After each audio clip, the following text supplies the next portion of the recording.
There we go.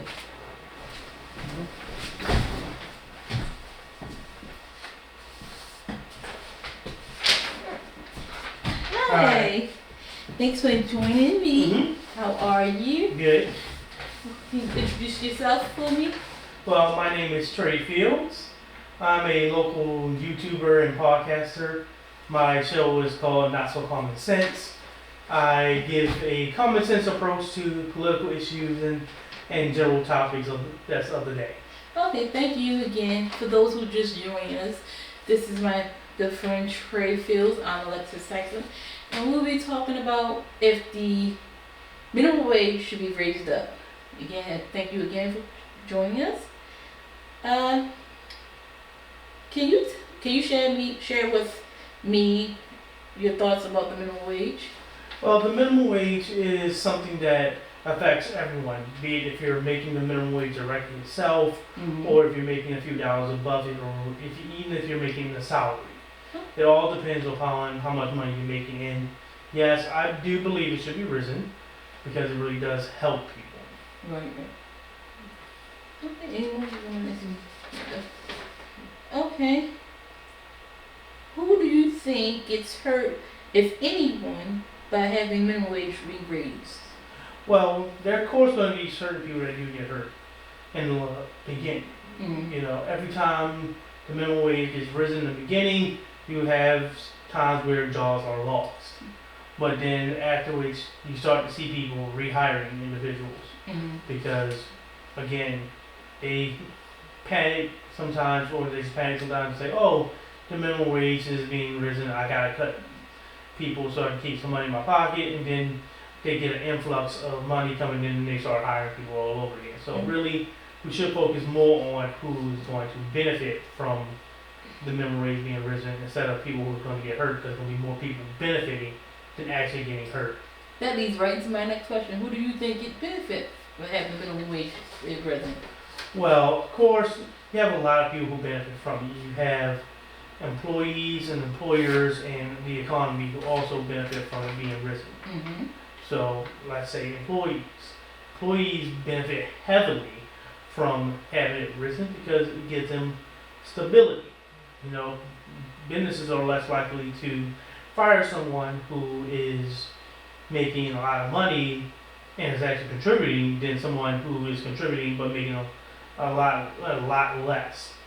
You know, somebody making $7 an hour, a job may try to get rid of them just to hold on to that little bit of money, or they may try to leave to find some money elsewhere. With the stability, it just cuts that out the way. You keep your employee because they like working there and they are making enough money, and the employee is actually contributing. Okay, how do the economy benefits? The economy benefits because when people are working, it gives more disposable income to the actual people, and they're able to put more money into the economy. People get to buy more products. More product being bought means more people are needed to work, and more people that's working. It's like an endless cycle of good. Okay. Since you need that income, you know, it gives the economy a boost because of disposable income, and allow people to actually be more productive. Okay, well, you kind of sort of touched on it a little bit. How do the employer benefit? Yes, employers benefit heavily.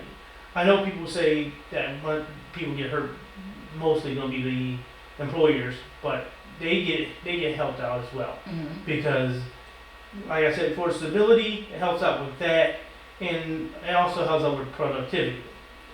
Because a happy worker is going to be more productive. They're going to give more to the business. They're not going to be coming in late. That helps out with that as well because they'll be more timely because they want to keep the job more, and the job is more beneficial to them. It keeps workers there at your staff, and they're not looking for other places to go, saying maybe I can make more money here, maybe more money there.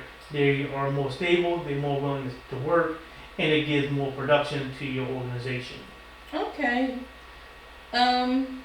If minimum wage does get raised, do you think business will close? If yes or no, please explain your answer. Well, I know people expect that businesses will close the minimum wage is risen, but that's a fallacy. that has nothing to do with the minimum wage, because most people talk about when it was risen during the Great Depression we had. We had something else. That was, other than that, there's no actual connection to it. Businesses actually open up more because more people are buying more products, and more people buying products, they're going to be more willing to hire more people. So they won't be able to close because they have more money. Right. Okay, thank you. Next question. How does raising the minimum wage helps the teenage worker? Well, teenage workers benefit heavily with this as well.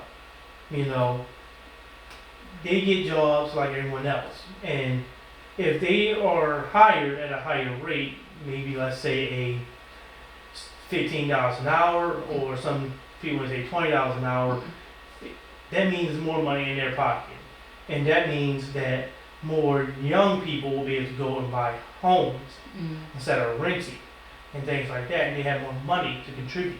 A lot of young people like to buy more stuff. That's good. That means they can go out and buy those Jordans. They can buy those PlayStations. They can buy those things. If they want to buy homes and start families, they can do that more easily and more effectively. What about colleges? Yes, thank you. They can go to college even, because they'll be able to pay for it. No more would they have to worry about college debt, which is another thing that they can help out with. College debt is expensive. They can be able to pay for their own selves to go to college. Right. Oh, excuse me. What do you say to those who say we should focus on anti-poverty programs?